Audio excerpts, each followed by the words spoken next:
রাতের আঁধারে ছাদের এক কোণে একা দাঁড়িয়ে আছে তোরা। চারপাশ নিঝুম, শুধু দূরে দুই একটা ঝিঝি পোকার শব্দ কানে আসছে। তোরার চোখ থেকে টপ টপ করে অশ্রু ঝরছে। সেই চোখের জল যেন একরাশ অভিমানে গুমড়ে মরছে হৃদয়ে। আর জায়গা হচ্ছে না বলেই হয়তো বাঁধ ভেঙে বেরিয়ে আসছে।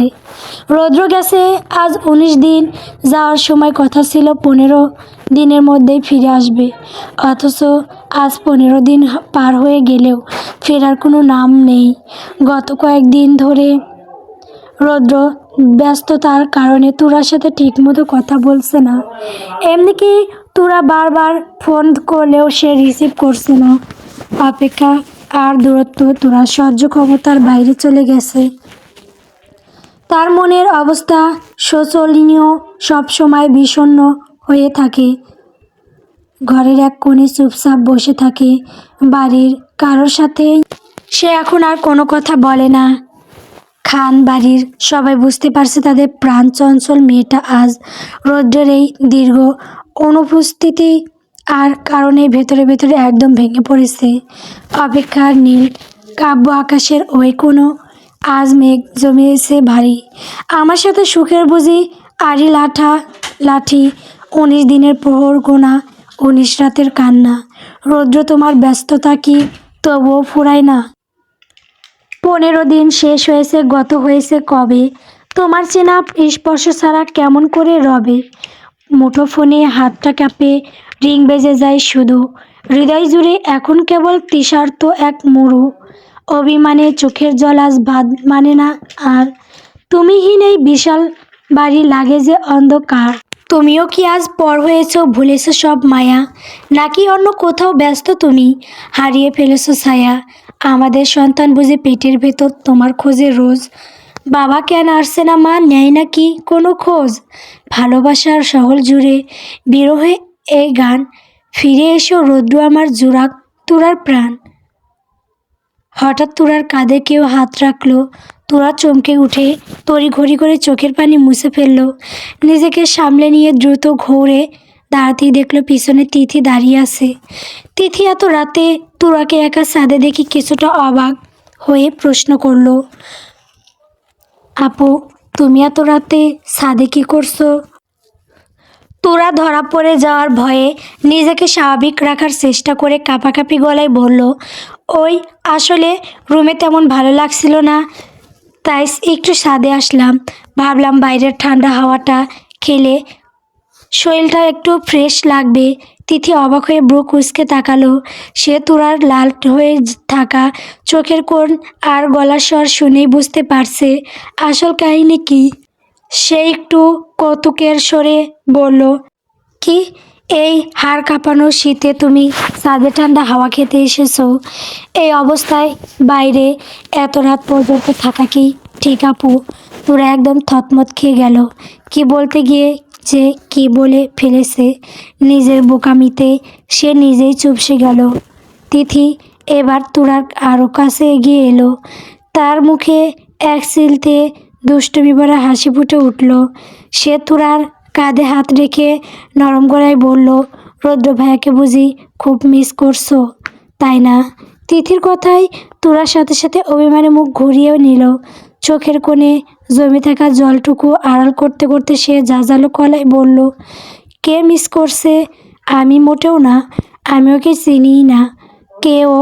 ওর নাম আমার সামনে একদম নিবি না তিথি, ও আমার কেউ না। তাই নাকি? হঠাৎ পরিচিত এক গম্ভীর কণ্ঠ শুনে তিথি আর তোরা দুজনেই চমকে পিছনে তাকালো। দেখলো আয়ান পকেটে 2 হাত ঢুকিয়ে দিয়ে দাঁড়িয়ে আছে। ওর চোখে মুখে এক অদ্ভুত প্রশান্তি আর ঠোঁটের কোণে হালকা হাসি। তিথি আয়ানকে দেখে কোনো মতে নিজের হাসিটা চেপে রাখলো। সে জানে এখন মজার কিছু একটা ঘটবে। তোরা নিজেকে সামলে নিয়ে অবাক হয়ে বলল, আয়ান ভাইয়া তুমি এই রাতে ছাদে? আয়ান ধীরে ধীরে হেঁটে একদম তোরার সামনে এসে দাঁড়ালো। পকেট থেকে হাত বের করে সে তোরার 2 গাল টেনে ধরলো, ঠিক যেভাবে ছোট বোনকে শাসন করে। তারপর টিপ্পনি কেটে বলল, রৌদ্র ভাইকে চিনিস না? তাই তো? আচ্ছা, সেদিন এয়ারপোর্টে কাকে জড়িয়ে ধরে হাপুস নয়নে কাঁদছিলি তবে, আর এখন যে তার জন্যই হাসতে পারছিস না, বাড়ির কারোর সাথে ঠিকমতো কথা বলছিস না, এগুলো কি তবে পাশের বাড়ির লোকের জন্য? চিনিস না যখন, তাহলে তো রৌদ্র ভাই ফিরে আসলেও আমি তাকে সোজা এয়ারপোর্ট থেকে আবার ফেরত পাঠিয়ে দেব। বল, পাঠিয়ে দেব? আয়নের কথা শুনে তোরা এবার সত্যি ভেঙে পড়ল। সে মুখটা একদম কাঁদো কাঁদো করে ধরা গলায় অভিমানে ফেটে পড়ে বলল, ভাইয়া তুমি কি আমার সাথে মজা নিচ্ছ? আয়ান তুরার গাল ছেড়ে দিয়ে আলতো করে ওর কপালে একটা টোক্কা দিল। তারপর একটু গম্ভীর হওয়ার ভান করে দীর্ঘশ্বাস ফেলে বলল, আরে তুই কি আমার ব্যান হোস নাকি যে তোর সাথে মিশি মজা করব? আমি সিরিয়াসলি বলছি, তোরা রৌদ্র ভাইয়ের সাথে একটু আগেই আমার কথা হয়েছে। ও জানালো কাজ শেষ হয়নি, ফিরতে আরও অন্তত 6 মাস দেরি হবে। কথাটা শোনা মাত্রই তোরার বুকের ভেতরটা যেন মুহূর্তেই ছারখার হয়ে গেল। 6 মাস, এটা সেফ একটা সময় নয় তোরার কাছে, যেন এক অনন্তকাল। সে হুট করে মুখ ঘুরিয়ে অন্যদিকে তাকালো। জেদের বশে কান্না আটকানোর আপ্রাণ চেষ্টা করলো ঠিকই, কিন্তু চোখের কোনোটা ভিজে উঠল। তারপর গলার স্বর যতটা সম্ভব শক্ত করে অভিমান মেশানো স্বরে বলল, আসুক বা না আসুক তাতে আমার কিছু যায় আসে না।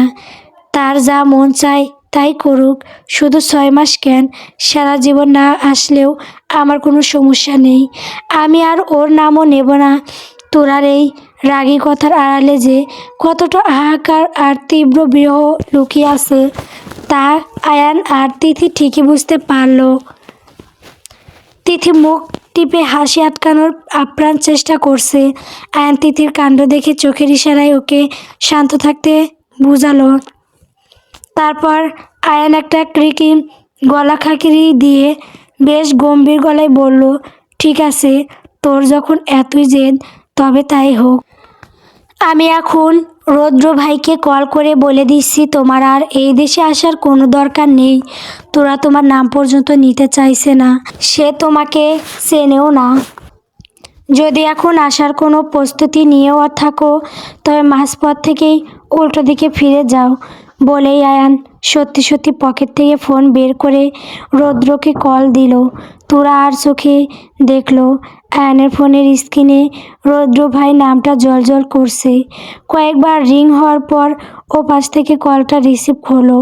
তোরা তখনও উল্টো দিকে ফিরে জেদ ধরে দাঁড়িয়ে আছে, কিন্তু তার কান দুটো এখন ফোনের দিকে খাড়া হয়ে আছে। আয়ান ফোন কানে দিয়ে ও পাশ থেকে সারা পেতে উচ্চস্বরে বলতে লাগলো, হ্যাঁ রৌদ্র ভাই, শোনো, তোমার আসার কোনো দরকার নেই। তোমার শ্রীমতী তো তোমাকে চিনতেই পারছে না। সে বলল তুমি সারা জীবন না আসলেও নাকি তার কিছু যায় আসে না। তুমি বরং ওখানেই থেকে যাও, এদিকে নিয়ে ভাবার দরকার নেই। আয়নের ফোনের স্পিকার থেকে রৌদ্রের সেই গম্ভীর অথচ অদ্ভুত শোনালো কণ্ঠস্বর ভেসে এলো। রৌদ্র বেশ ভাব নিয়ে কড়া গলায় বলতে লাগলো, কি তোরা এই কথা বলেছে? মেলা সাংঘাতিক কথা বলেছিস তো তুই আয়ান, এটা তো সরাসরি আমার ইজ্জতে লাথি মারা অপমান। ঠিক আছে, ওর যখন এতই দেমাগ তবে আমিও আর হারছি না। আমি এখন মাঝ আকাশে বিমানে আছি, এখনই পাইলটকে বলে বিমানটা ইউ টার্ন নিয়ে উল্টো দিকে ফিরে যাচ্ছি। তুই এই মুহূর্তে তোরাকে ছাদ থেকে ঘাট ধরে নিচে নামিয়ে দিয়ে আয়। আর শোন, ভুল করে ভাবিস না যে আমি ওর জন্য চিন্তা করছি। আমার চিন্তা শুধু ওর পেটে থাকা আমার বাবুর জন্য। এই কনকনে ঠান্ডায় দাঁড়িয়ে যদি আমার বাবুর নাক দিয়ে জল পড়ে তবে কিন্তু আমি তোকেও ছাড়বো না আর ওই তোরাকেও ছাড়বো না। বিমান উল্টো দিকে ঘুরিয়ে রৌদ্র আবার ফিরে চলে যাবে। রৌদ্রের মুখে এই আজব কথা শুনে তিথির পেট ফেটে হাসি আসতে চাইল। আয়ান বিপদ বুঝে তাড়াতাড়ি তিথিকে এক হাত দিয়ে টেনে নিজের কাছে আনলো আর অন্য হাত দিয়ে তিথির মুখ চেপে ধরলো যাতে হাসির শব্দ তোরার কানে না যায়। এদিকে তোরা রৌদ্রের এমন কঠোর কথা শুনে আর নিজেকে সামলাতে পারল না। চোখের জল উপসে গাল বেয়ে পড়তে লাগলো। তার মনের ভেতর এখন আগ্নেয়গিরি জ্বলছে। সবচেয়ে বড় কথা, রৌদ্র তার এতগুলো ফোন ধরলো না, অথচ আয়ানের ফোন ঠিকই একবারে রিসিভ করে গাল গল্প করছে। এই অপমান আর অবহেলা তোরাকে ভীষণ কষ্ট দিল।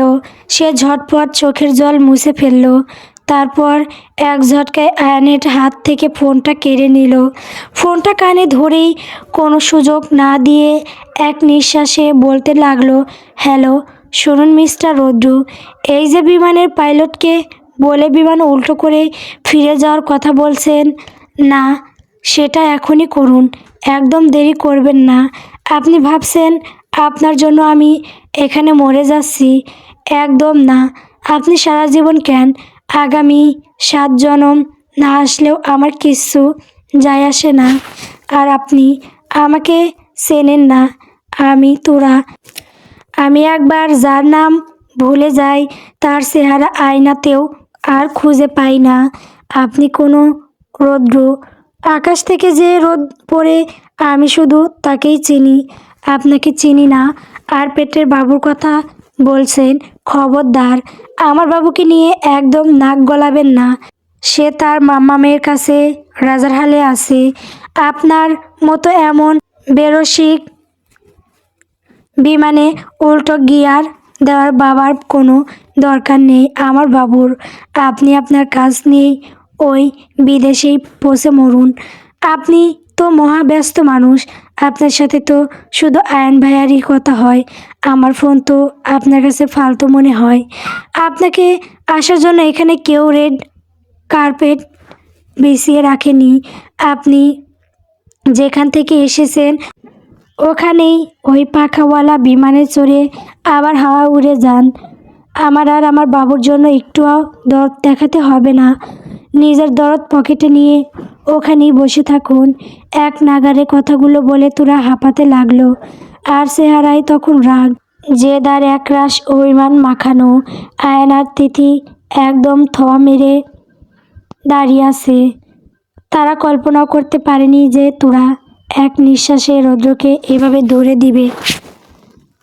তোরা ফোন নামিয়ে বুক ফুলিয়ে বড় বড় শ্বাস নিচ্ছে। ওর ভাবভঙ্গি দেখে মনে হচ্ছে ও এইমাত্র কোনো রক্তক্ষয়ী বিশ্বজয় করে ফিরেছে। ওর দু চোখে তখনও রাগের আগুন জ্বলছে। আয়ান কোনো মতে নিজের বিস্ময় কাটিয়ে তোরার হাত থেকে ফোনটা নিল। ওপাশ থেকে কোনো সারা শব্দ না পেয়ে আয়ান ফোনটা কানে ঠেকিয়ে হালকা টক্কা দিয়ে রসিকতা করে বলল, হিলু, রৌদ্র ভাই, আসো নাকি গেছো?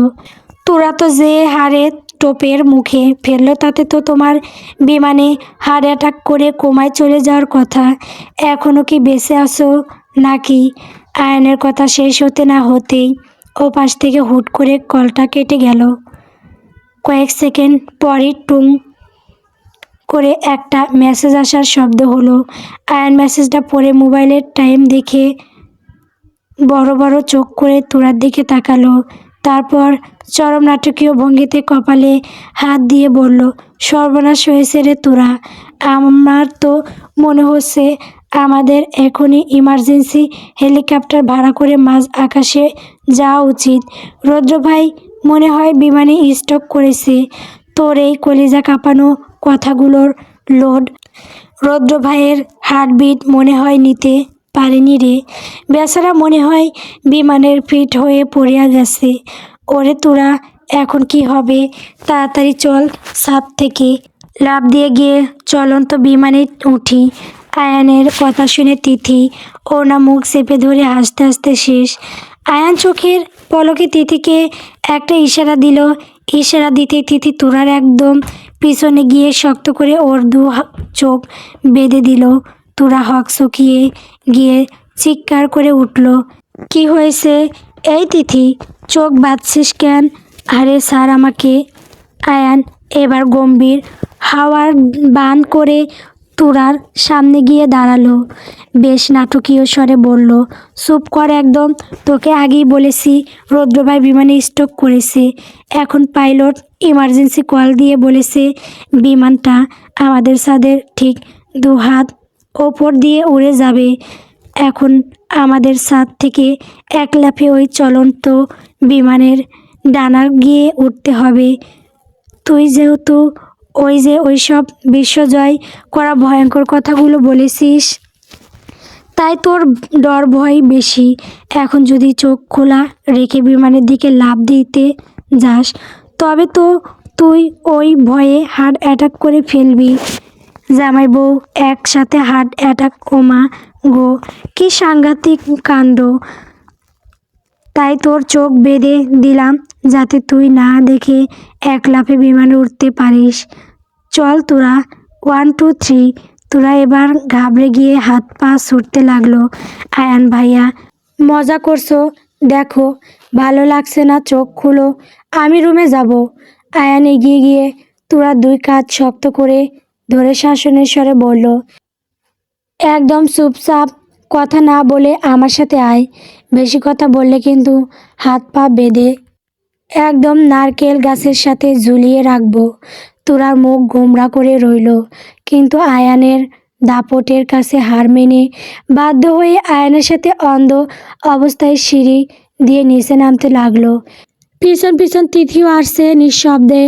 আয়ান তোরাকে সাবধানে ধরে এনে একদম অন্ধকার হল রুমের মাঝখানে দাঁড় করিয়ে দিল। তারপর বেশ নাটকীয়ভাবে আলতো করে তোরার চোখের ওপর বাঁধা রুমালটা খুলে দিল। তোরা চোখ মেলে তাকাতেই দেখলো চারপাশে ঘুটঘুটে অন্ধকার, কিছু দেখা যাচ্ছে না।